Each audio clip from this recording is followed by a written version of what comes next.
laawol kisal ko laawol peewal e ɓantal. Jazakumullahu khairan wa alaykum assalam wa rahmatullahi wa barakatuh. Inna alhamdulillahi nahmaduhu wa nasta'inuhu wa nastaghfiruh wa na'udhu billahi min shururi anfusina wa sayyiati a'malina. Innahu man yahdihillahu fala mudilla lahu wa man yudlil falan tajidahu waliyyan murshida. أما بعد فإن أصدق الحديث كلام الله تعالى وخير الهدي هدي محمد صلى الله عليه وآله وسلم وشر الأمور محدثاتها فإن كل محدثة بدعة وكل بدعة في الدين ضلالة وكل ضلالة في النار. أعاذني الله وإياكم من البدعة ومن الضلالة من النيران. أما بعد فالسلام عليكم ورحمة الله وبركاته. هري باو arinande men nde ɗo yettugol Allah tabaraka wa ta'ala on haray julɗo on himo yetta Allah subhanahu wa ta'ala e sondo kala e sa'i ko woni o neɗɗo no fondori o ka hoore leɗɗo haray ko alhamdulillahi o wiyata. Sabu noon Allah subhanahu wa ta'ala on kala ko hoddiri e hoore jeyaɓe ɓen ko ma waɗa ko ma yana ko ma laato ala sakkotoɗo ɗum ala dandowo ɗum. Haray en yetti Allah subhanahu wa ta'ala on wurnuɗo en kadi ha tawa ɗen oɗo jarrabuye oɗo fitna fewniɗo hande alamul islami العالم عامة وخاصة العالم الإسلامي. هذا يتي الله سبحانه وتعالى تاونو دين دي دو ñalande kadi juma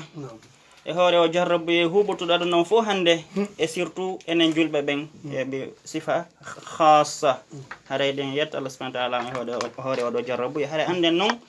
koynete kon jarrabu e wona hande fuɗɗi musidɓe tedduɓe ila Allah subhanahu wa ta'ala on tagindiɗo leydi haray himo jarribade tagore Allah tabaraka wa ta'ala himo jarribade tagare makko nden. haray yewtere men nden koni yilade hoore muɗum ko batte jantoreji shari'inaɗi ɗin immorde ka deftere Allahu to ɗon e ka sunan Allah sallama batte mum ɗen e raɗagol konete kon goƴo e himme e tampere sonja heɓuɗo neɗɗon ka nder ɓernde makko julɗo on. yani ko batte ɗum ɗo wonɗen e jantare inchallahu ta'ala biro ka Allah subhanahu wa ta'ala on arsiken o newnani en to Allah subhanahu wa ta'ala on yo arsiken o longinen konngodi moƴƴuɗi wondude dalil selluɗi e o newnana en kadi jaɓugol gollitira. haray inoɗen jarrabuyeji ɗin ko annabaɓen enelaɓen ɓuuri heɓude jarrabuyeji sattuɗi tiiɗuɗi mawnuɗi ɗi anduɗen ɗin ka alquran al karim no feƴƴiri noon. haray oɗo jarrabuye ko torotude Allah subhanahu wa ta'ala ko jarribore en jarrabuye tawata en wawa mo tenude to jarribore en noon kadi de kadina men yo jarribore en ka aduna men o ronka en jarriborade kadina men. sabu noon si en jarribama ka aduna men ɗum no ɗen wawi lontinanede. si goɗɗo jarribama ka jawdi makko ndi lanni ɓe gona makko nde lanni ɗum ɗo fo Allah subhanahu wa ta'ala no wawi lontinande mo ɗum ɗo. kono si woni o jarribama kadina makko o maayi hoore ɗum ɗo ko ɗum ɗo ɓuuri hulɓinade Allah subhanahu wa ta'ala on dandu en ɗum. haray ko ɗum waɗi ɗen tori Allah subhanahu wa ta'ala yo timmo en timmode moƴƴere ñande wiyeten ka holliɗo hara ko o weltaniɗo en ko yalliɗo en o waɗa jondi men ndin jannatul firdaus ala on. amin. haray no cheikh julle maki noon hande kadi ko jummare hayre tawata ka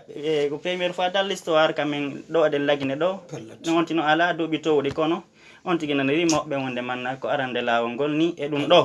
yo juulirɗe ɗen soke yo église ɗin soke yo piiji boyi soke kono ɗum ɗo fof haray innen tun inna lillahi wa inna ilayhi raji'un. sallama no makkinan o noon nene salamata ɓay woni moodi maɓɓe feƴƴini ɓe maki wi'u inna lillahi wa inna ilayhi raji'un. enen kadi en fof hawtiten woolel ngol ɗo konngol townel ngol Allah subhanahu wa ta'ala o lontina en ko ɓuuri moƴƴude e ɗum ɗo. sabu noon kala ko yani e julɗo on haray ɗum ñawanoma windama wallinama ala change o ala waylo ala itto sina Allah tabaraka wa ta'ala. hara neɗɗon aɗo o jibinede ka tege mo makko so wi balɗe 40 ton Allah subhanahu wa ta'ala yamira e malaikajo mi waro winda konguɗi nayi dogayɗi e hoore makko no jeeya muɗum arsike makko ko malaɗo walla ko malkisaɗo e kala ko heɓata ko holliɗo ma ko heɓatamo ɗum windanoma wallinama. haray kala mbiɗin ko windira kon ɗi ɓantama ka winda ɗon yoori ala wattitowo ala waylowo sina Allah tabaraka wa ta'ala. haray noon ko hoore ɓernde sunu yani wondude suno wonude ɓittede wonɗen yewtude hande ɗiɗo konguɗi. sabu noon ko ɗum ɗo fewndi hande ko bini jaɓani Allah tabaraka wa ta'ala on.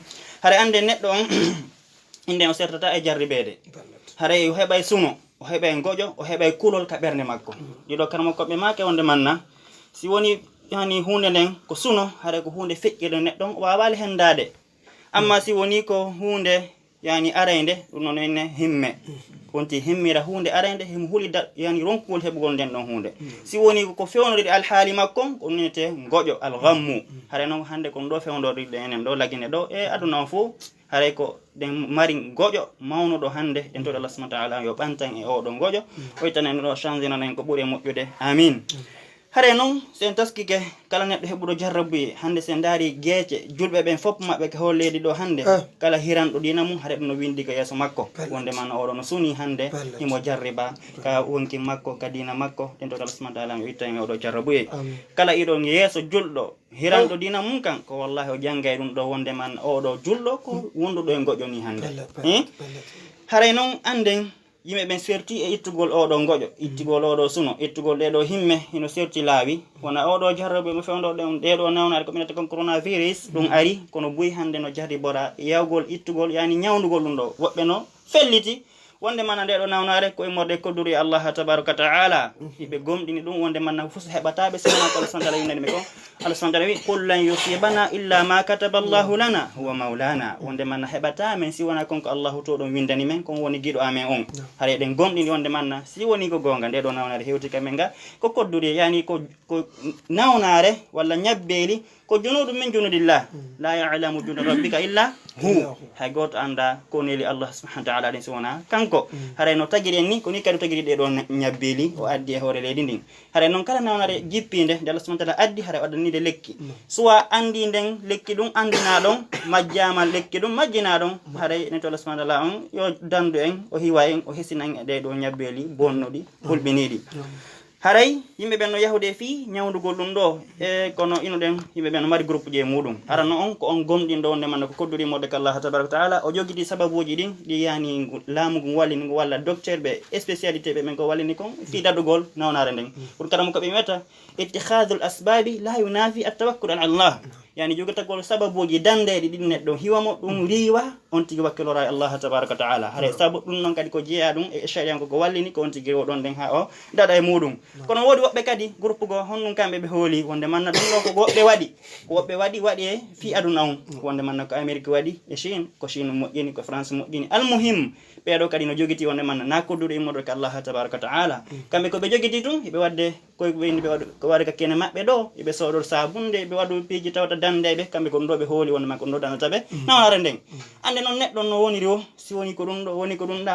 o tagiraka o addiraka holle ɗo fi heddagol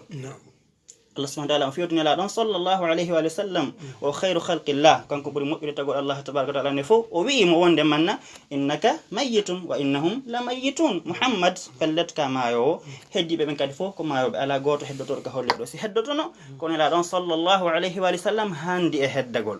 kono odo e hoore makko heddake an neddo ko no wiwda ko do wadi si goddo jibinama yo andu mo happana yani waɓutunde wurata nde sigo lewru sigo lebbi ɗiɗi ko so yontere ɓay ko ɗum woy buyen heɓay jibinaɓe tawata ɓe feƴƴini ka nder tagay mo maɓɓe ɗum ɗo ɓe happanano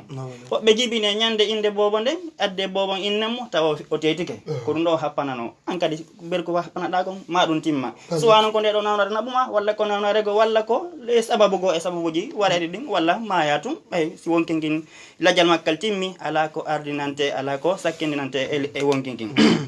haray ko noon inuɗen noon kono anden ɗum ɗo fof ko laawi fino on tigi daɗira heɓugol nde ɗo nawnare kono ɗum ɗo fof ko hono woni sellino on ko homo woni sellino on ko homo woni dando on Allah tabaraka wa ta'ala haɗa noon laawol ɓurgol ngol ɓurata ngol hisinden dandange ɗum ɗo fof ko ruttagol ko Allah tabaraka wa ta'ala wulla hoore zunubaji mum ɗin anda wonde manna on tigi waɗi bakkatu soit on tigi no andi walla o anda nde ɗo sallam ɓe maaki wonde manna kullu bani adam khata wa khayrul khata'una at-tawwabun wonde manna kala bani adam ko waɗowo goobi ko yani ko hewɗo wadde bakkatu kono ko ɓuri moƴƴude ɓen hewɓe waɗugol bakkat ɗon fof ko hombo ko on anduɗo wonde manna o bonni Allah tabaraka wa ta'ala o bonni tagore Allah subhanahu wa ta'ala nden o rutti ka Allah tabaraka wa ta'ala o rutti ka yimɓe ɓen o tori ɓe yaafuyi haɗa anden toñe ɗen heewi ɗe mawni ɗe feeñi tawata ɗe suuɗaki hande gayguguji ɗin ɗuuɗi ɗi feeñi tawana noon ɗum suuɗaki kala neɗɗo marɗo haqqil wonɗo sutti ko fewndi ko e yaasi aduna on ɗum ɗo haray jarrabuji ɗin no heewi hakkundeji men toñe ɗen no hakkundeji men wona julɗo e julɗo wona julɗo e keefeero ɗum ɗo fof haray bakkatuji ɗin toñe ɗen ko ɓuri mawde ko hakkunde men enen julɓe ɓen sino en jaɓɓali yewde ka ɓeɓe toñuɗen toroɗen ɓe yaafafuyi wargol goɗɗo hoore toñe jattugol jawdi goɗɗo hulɓingol ɓeygure goɗɗo ala ko waɗaka e leydi ndin ɗum ɗo Allah subhanahu wa ta'ala on yiɗata ɗum ɗo o jaɓata ɗum o yiɗa ɗum ɗo waɗe hakkunde tagore makko ne sabu noon ko sabu woɓɓe gono accirde ɗum sima ɗum ko wallahi innama amruhu idha arada shay'an an yaqula lahu kun fayakun innama amruhu ba'da al-kafi wan nun kala ko be wiata non man yamiro Allah tabaraka taala ne ko woni ko hak baaw kafon e nunon so ni hunde wonu de wonay si wonano sabu waliyabe be Allah subhanahu wa ta'ala subi suuti hakkunde meden ko wallahi hanno nani fewndo den hande e aduna fo surtout kamen lagine do kadi hare den to Allah tabaraka taala yo yaafo en bakkatuji men din eden qirriti wonde man en toñimo en toñi tagor Allah tabaraka taala den yo yaafo en yo yurmen go iten odo baba yo iten odo bala o iten odo jarrabuye wati den kalawol makko kanko Allah tabaraka taala amin inu den wonde man lawol hisinengol engol e ugol dido nambaraji ugol ende do nanat e ende do sattani de wonde hande ruttagol Allah tabaraka taala hebbina jantagol mo kanko Allah subhanahu wa ta'ala hebbina mawningol mo hebbiniren wurnitiden berde men den wotindingol Allah tabaraka taala wonti on anda wonde manna Allah subhanahu wa ta'ala kanko to woni ko tagi kanko tun arsikanta kanko to woni ko wurnata kanko to woni ko bantata kanko toni ko jasinta kanko toni ko lamminta kanko toni follo ala goto waawa wadde dum si won Allah tabaraka taala on ti gondin Allah subhanahu wa ta'ala on ruttoro ka Allah to don e tububi gongudo hara wana testugol Allah subhanahu wa ta'ala rewi taake darndagol on ti ko rew Allah subhanahu wa ta'ala harimo gomdini o toro mo harimo gomdini wonde man o jabina nemo ko pellet sa tori ka Allah tabaraka taala on e hore pellital Allah subhanahu wa ta'ala ittante ande maden ittante nawnare maden ittante kala sonjamo wonduda e kaberde ma en to Allah subhanahu wa ta'ala dum on tigi fewte en fo Allah subhanahu wa ta'ala ande wonde man ko enen hatongini Allah tabaraka taala en fo meden se woni wa bernde nelaɗo ne sallallahu alayhi wa sallam walla bernde yani sayyidina jibril alayhi salam ka rewgol Allah tabaraka taala ka dofragol Allah tabaraka taala dum beedata Allah subhanahu wa ta'ala hay fose mangu makko en fose woni wa shaytan iblis la'natullahi alayhi walla wa fir'aun ino don ana rabbukum al'ala sen yeddiri Allah tabaraka taala en foppo meden jimna men e yimbe men dum kadi duydata ma lamu Allah subhanahu wa ta'ala hay fos anden dum fellitan dum holoden dum hoddoden dum wonde manna dido fo sen wadi dido sababuji Allah subhanahu wa ta'ala o ittana en suno mengon o ittana en sonja men o ittana en tempere men den to Allah subhanahu wa ta'ala ittana dum hare anden janta ko inde Allah tabaraka ta'ala dum do woni ko deejinta berde den ko dum do woni ko labbinta sundoji wonki ngidin ko dum do woni ko ittata suno ittata gojo ittata kulol e berne neddo e berde jaar Allah subhanahu wa ta'ala wini alladhina amanu wa tatma'innu qulubuhum bidhikrillah ala bidhikrillah tatma'innul qulub Allahu akbar Allah subhanahu wa ta'ala wini ben gomdimbe Allah tabaraka ta'ala hino deejira berde mabbe den sabu janta ko inde Allah tabaraka ta'ala den ala hayfame bidhikrillah ko sabu janta ko inde Allah ta'ala den berde den deejirta berde den hisirta berde den sellita Allah subhanahu wa ta'ala deejini berde men den sabu janta gol makko kanko Allah tabaraka ta'ala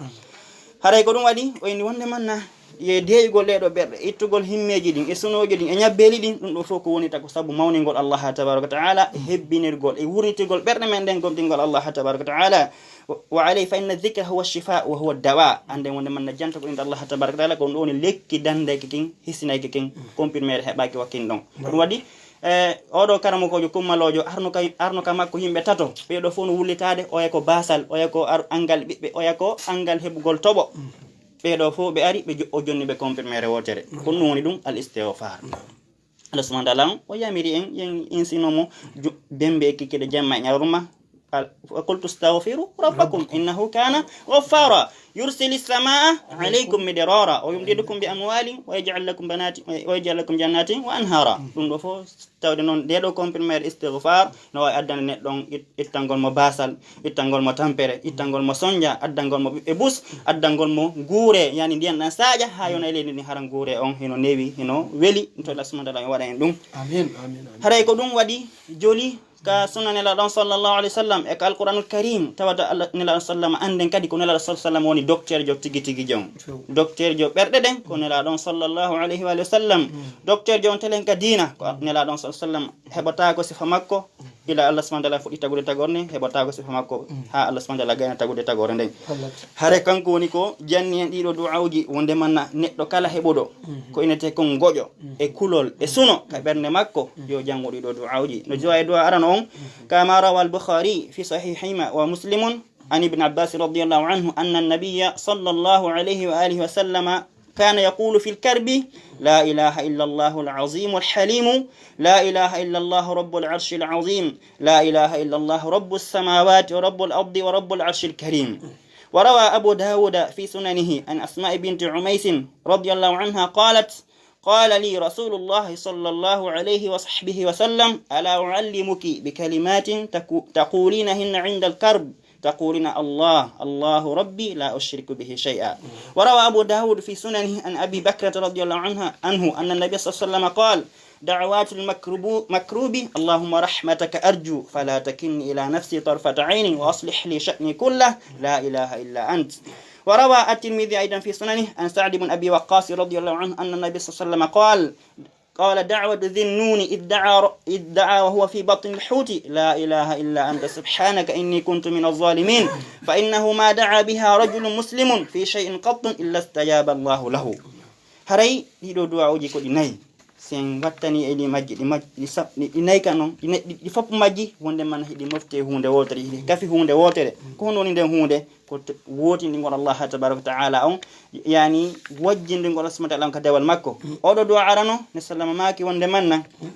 ko do ni du'a kala mardo gojo yo jango odo du'a Allah subhanahu wa ta'ala itanaymo gojo on itanaymo tampere na itanaymo sonja wonno ka berne makko be maki wonde manna la ilaha illa Allah wonde manna mi holi ke rewete do hore gonga ala nafari do loramo rewa sun Allah tabaraka ta'ala al-azim on woni mawdo al-halim woni munyotodo la ilaha illa Allah rewete do hore gonga ala nafari do loramo rewa sun Allah subhanahu wa ta'ala on kanko woni jon arshi mawno don teddudon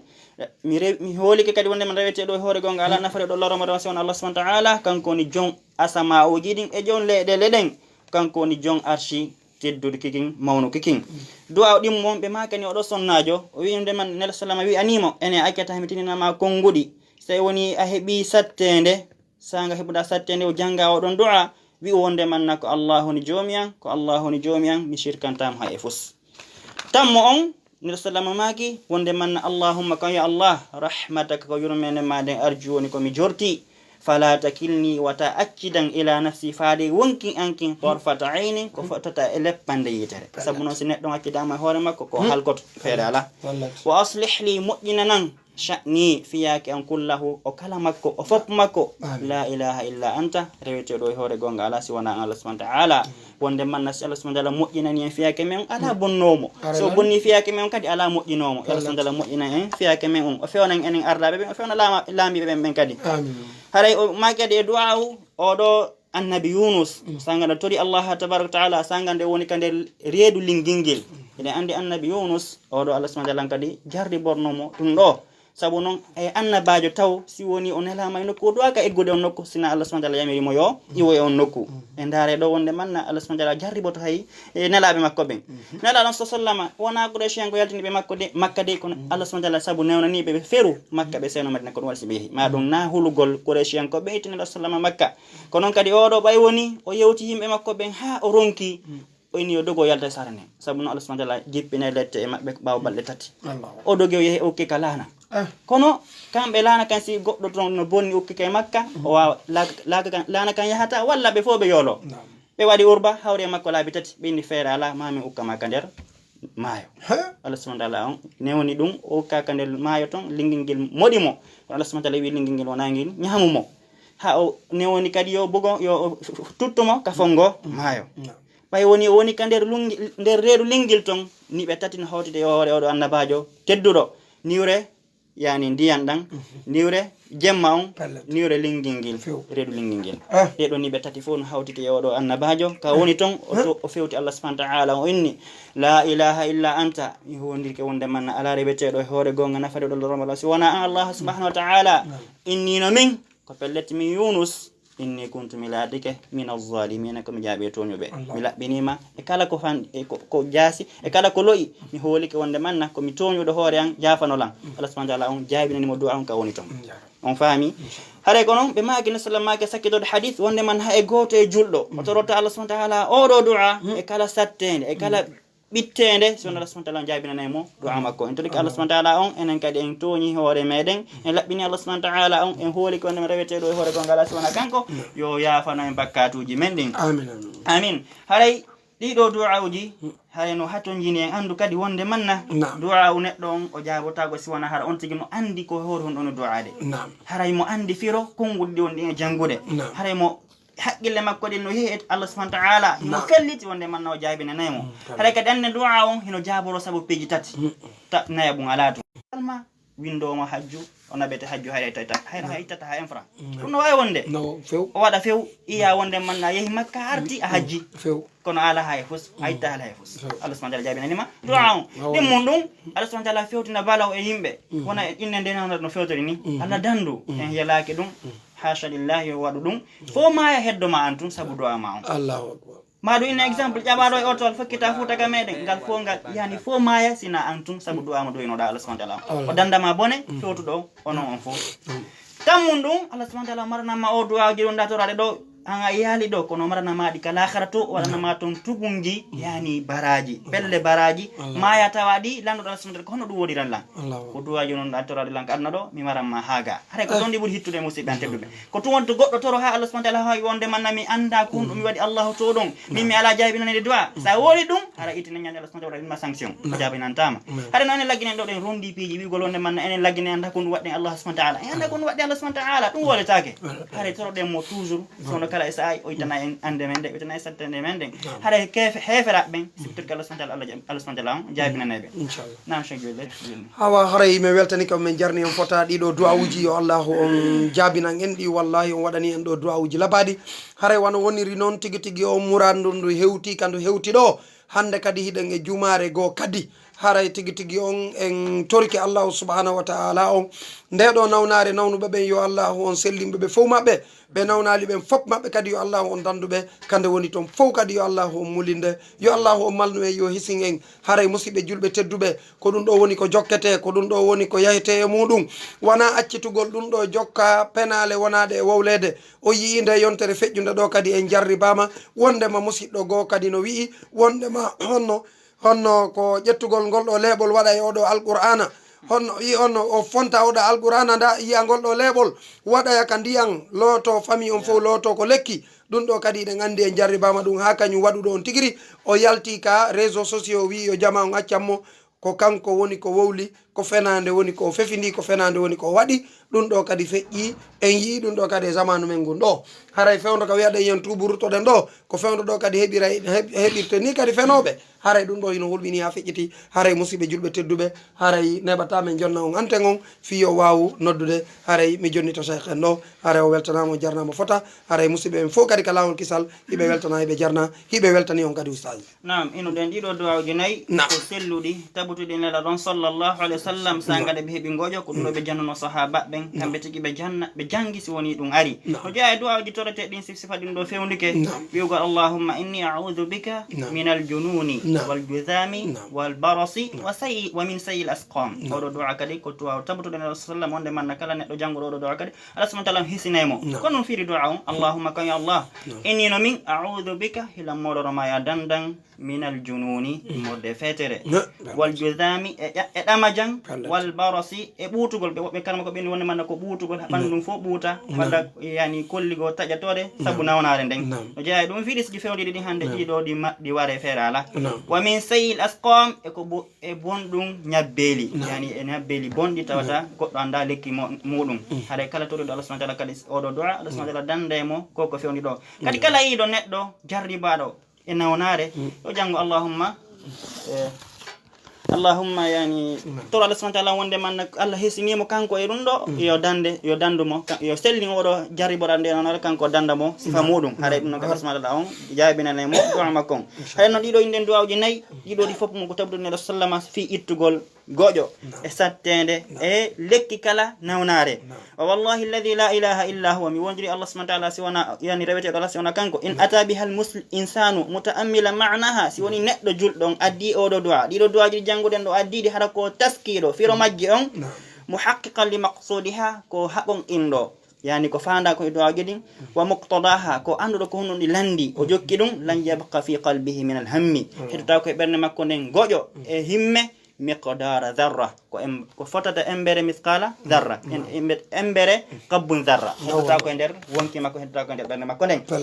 fa innaha dawa'un nafi'un tabiti ɗo konngudi ko du'a nafowo dandewo neɗɗo on e heɓugol ɗiɗo ñabbeli haɗa kadi ko shifa'u lima fi sudur ko lekki wonande ko woni kon ka ɓerɗe walakin yahtaju lmuslim ida qala hadihi l adkaru lmubaraka an yata'ammala fi ma'naha haɗa no hatojin noon julɗo on si o jangga ɗiɗo konguɗi o anda ko honɗude firi ko ɗum waɗi no hatojini moƴƴa neɗɗo on si o janggay hunde yo andu ko honɗude firi ko ɗum waɗi jarriba ɗen bus si woni ɓaawo julle ni o yeeyi woɓɓe ndena goɗɗo yo du'o on du'otoɗo no harama wawi arabu seeɗa o duwano hoore makko fo amina hayso inni Allah subhanahu wa ta'ala halkon ɓe innay amina so inni Allah subhanahu wa ta'ala waron e arabu ɓe innay amina sabu noon ɓe anda ko nono do'ade ɓe ala kadi e jentade ha ɓe nana ko oya wowli ko ma ɓe fama si ɓe amina almuhim ɗo ko angal andugol dina kan woni probléme usage si woni on tigi no andi ko honɗum woni o wiide si goɗɗo wi ɗum Allah ware yo Allah on halku on himo nande ɗum si o takko makko ɗo gasa bentotomo kono ɗo ɓe jaabinta ɓenata amina ɓenata amina haray andugol fiiro majji on ino wondi importance majji koɗo karama ko ɓe wi inna al ityana bil adkari l ma'thurati wa da'awati l mashru'ati biduni ilmin bil ma'na wa tafaqquhin fi dalalati da'ifu ta'thiri qalilu fa'ida allahu akbar jente moƴƴa karama ko ɓe ko wi ko wonde manna jangugol du'awuji ɗin addugol du'awuji ɗin ɗiɗi ƴettude nelaɗon sallam immode ka deftere allahu toɗon e ka sunna nelaɗon sallam e torareji shar'inaɗi ɗin ka deftere allahu toɗo ka sallallahu alaihi wasallam ko alda e andugol fiiro majji e ko alda andugol famugol ko honum ni tindini hino jaasi moƴƴa ko battinta batte mo jaasi e moƴƴa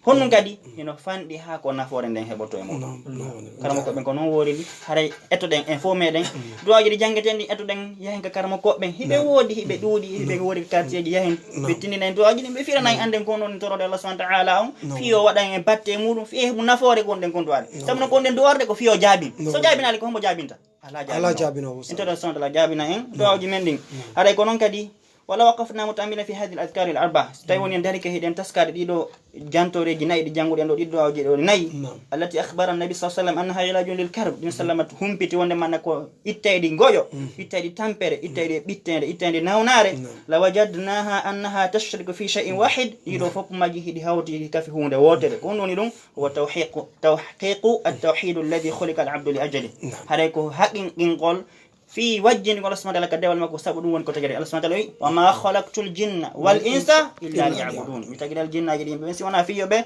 rewan haray ko ɗum waɗi e no jeeya e ɗiɗo duwaji kadi laɓɓinangol Allahu to ɗo rewal ngal e laɓɓinangol mo ɗoftare nden kanko Allah subhanahu wa ta'ala si woni neɗɗo waɗi ɗum ɗo bi idnillahi ta'ala Allah subhanahu wa ta'ala ittanaymo kala ko wondi e tampere e goƴo e suno e ñabbeeli haray anden ɗiɗo ñabbeeli duwa no ittaɗi ɗiɗo ñabbeeli sadaka no ittaɗi haray ettoɗen wakkiloɗen tinnoɗen moƴƴa hebbinen do'agol hebbinen horugol hebbinen waɗugol moƴƴereji moƴƴagol e kawtal ngal hande no haton jini neɗɗo no wawi heɓude baraji moƴƴa noon fewno fewndore ni hande peeji ɗi fof satti ka marɗa ɗo ko ɗo duwaɗa ƴettude jonna e hoore fi ɓernde laaɓude enen mawɓe men ɓe haari ɓe itteno sadaka moƴƴa ɓe toro Allah subhanahu wa ta'ala ɓaawa ɗum laare wona ɓe yimɓe kadi yahunoɓe yimɓe tato yahunoɓe nder fammere nden hayre nde ari yani hoore maɓɓe kono ɓe dorono Allah subhanahu wa ta'ala ko duwa yani ko golle moƴƴe ɗe ɓe ardinno haade ko fi Allah to ɗo ɓe wajiri ko sabu ɗum Allah subhanahu wa ta'ala ittidi nden ɗon hayre tawta goto watade ittude si woni Allah subhanahu wa ta'ala yani itti fello sabu du'a ene ko kun ñabbelum ɗo tawata ko virus ko goɗɗo wata hirreyitene makko ne sakkono rento si wona wadde ka microbe ɗum kadi multiplier 2 millions si wawe iyede kunkullum ko kun Allah subhanahu wa ta'ala ronkata ittude wallahi o ittay ko wallahi o danda en o hisina en e joɗa subhanahu wa ta'ala yo dandu en o hiwa en o ittana en kala ande nde wonduɗen ka ɓernde men e ka wonki men o hiwa en o danda en e ɗiɗo ñabbeli fulɓiniɗi warayɗi ɗum toɗo Allah subhanahu wa ta'ala yo jaabina en du'a on feƴinen ɗumon ka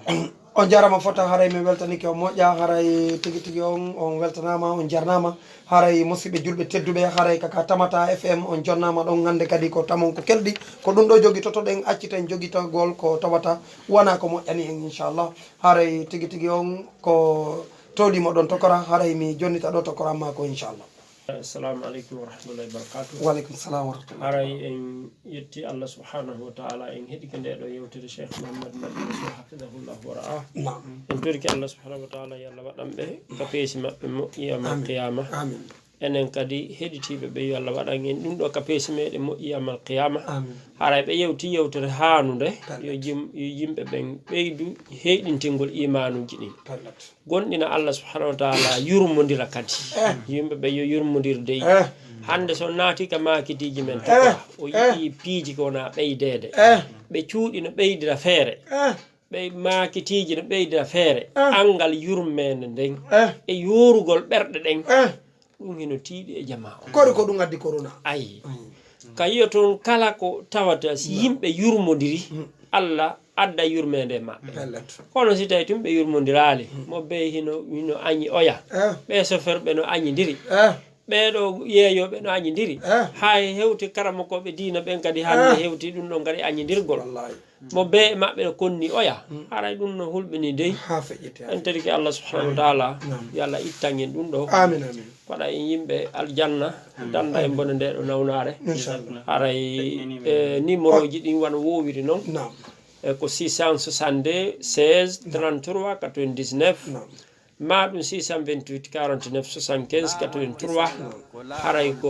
ɗiɗo numéro ji woni ko noddoto men ɗon famodiren inchallah 662 16 33 99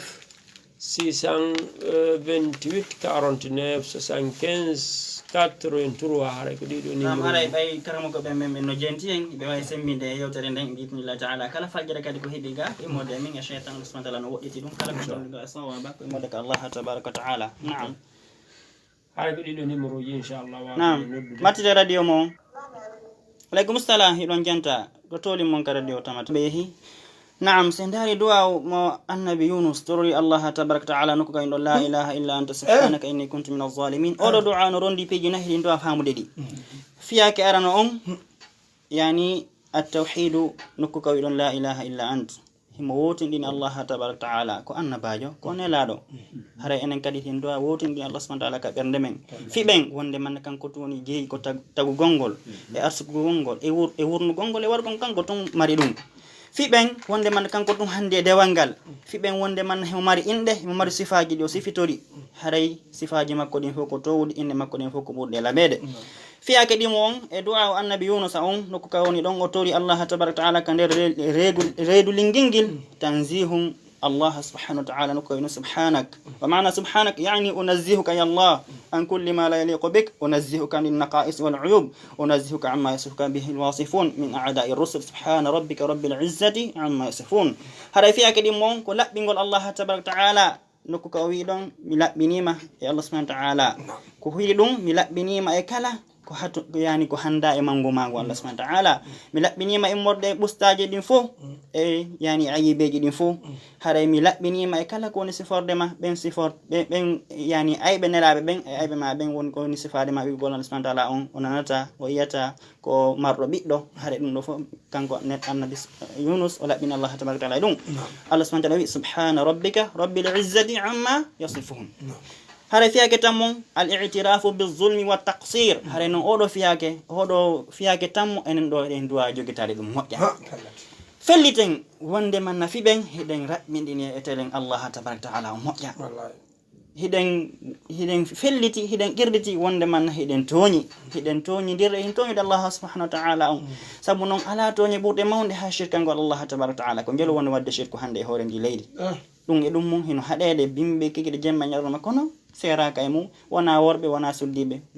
fo e telen mum no shirkande Allah tabaraka taala sodi non ko shirku to gos won ko shirku jano Allah subhanahu wa ta'ala ɓorno e ɗum haray fiyake naya bon e famugol wonde manna macciɗangol Allah subhanahu wa ta'ala on وعجرافك بأنك عبد لله عز وجل ولا غنى لك عن الله طرفة عين فهذا فيه علاج عظيم وشفاء مبارك وندمان أنت قريتنا مكان كاكم وندمان كون مكشود الله تبارك وتعالى الله سبحانه وتعالى وني باترون مكون كانكو ني جيدون كانكو اندو فياكي مكون وندمان كانكو كو هاتون جند الله تبارك وتعالى o wawata sertude o wata yani wondude ba Allah subhanahu wa ta'ala ko fatata e leppango yitere yimo hatton jinde Allah subhanahu wa ta'ala sondo kala e say jemma nyaro bimbe kikide haray ko sabu dum do fu wonde man neddo on Allah subhanahu wa ta'ala ittanemo nambaraji din e ngojoji din e tampere de wondi den ka berne makko anden kadi fi be wonde man si aduna fu mo bondiri fi wadangol ma hunde de Allah subhanahu wa ta'ala windanama awata hendade de si fo mo bondiri yimbe mum e jinna mum woni nokku gotum be wi wonde man be hadete hunde de Allah subhanahu wa ta'ala windannoma ado jibinede hendotonde few inna haysi in gon no bendi tan haysi bendi be hebmire kambo ngwelen no fi hadugol madum awata be wata awawa hendade few si Allah subhanahu wa ta'ala yani o newni haray anden wonde man kala ko Allah subhanahu wa ta'ala addani yimbe ben moƴƴere goddo wata sakkade dum kala ko addi lorra kadi goddo wata hiwde dum o wata sakkagol o wata dadudgol dum haray ton kadi du'a o tawata o du'a kan sallallahu no jangini emmo o jangini sahaba ben wona goddo e no janire non sahaba ben simore alquran wonde man o du'a kadi ko hittudo ko mawdo e julbe no du'a jangude mo anda ko no firi be goltiramo. وجاء في حديث آخر عظيم رواه الإمام أحمد في مسنده وغيره عن عبد الله بن مسعود رضي الله عنه أن النبي صلى الله عليه وسلم قال ما أصاب أحدا قط هم ولا حزن فقال اللهم إني عبدك ابن عبدك ابن أمتك ناصيتي بيدك ماض في حكمك عدل في قضاؤك أسألك بكل اسم هو لك سميت به نفسك أو أنزلته في كتابك أو علمته أحدا من خلقك أو استأثرت به في علم الغيب عندك أن تجعل القرآن ربيع قلبي ونور صدري وجلاء حزني وذهاب همي إلا قال فقيل يا رسول الله ألا نتعلمها فقال بلى ينبغي لمن سمعها أن يتعلمها. الله أكبر. oro kadi ko du'a hitto mawno do musiban tedduɓe mo beno hani jangude mo si woni ko gorko ko nyodo mo jangirde kanko tun e hoore makko siko buyonda jangande toronade en fo ara changer damir on inna allahumma inna abiduk banu abidik banu imaik siko buyonda jangande amma siko suddi non kado changer damir on do allahumma inni amatuka ibnatu abdika ibnatu amatika hay kono do amo jangirde o jangamo hunjomo anda ko non gado firi assalamu ma gonde manna hebata goddo e meden hay ende wotere sonja bittende tampere o janga o do wi allahumma ko ya allah inni no min abiduka ko mi jiyaado ma ko mi maccudo ma ko mi gedal kadi maccudo ma yani baben kadi ko maccube ma ko mi gedal kordo ma wiran ko kordo ma hare juburu tin anden hino e sokeje ma hino e juude ma Allah ta'ala Allah subhanahu wa ta'ala mari juude bal yadahu yaminan juude makko den foko nyame idi hare felliten dum ahlus sunnah tabidan nela Allah subhanahu wa ta'ala on juude wi'a dum wonde man madin fiya hukmuk ko fejjay dum ko wuloto dum e an kala ko nyaawuda e hoore an ila fellit kala ko nyaawuda hoore an dum rewa e hoore an fejja mi sakkota ko mi salota ko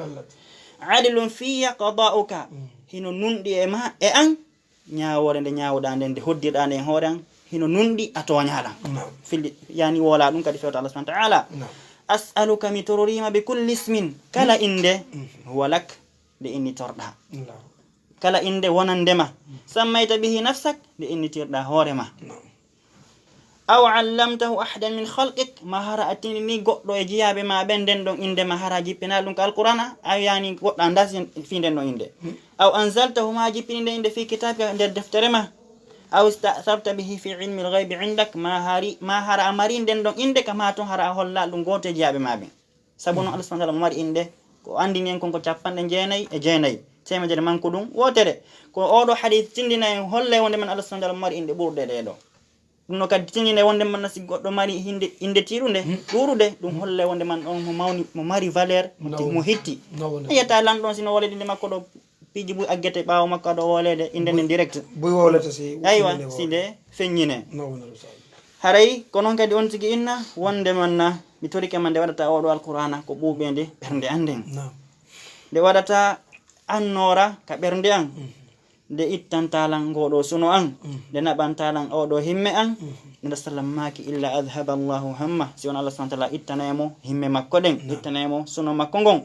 o wattanamo kadi place suno makko gon yani yoldende e newende e buttu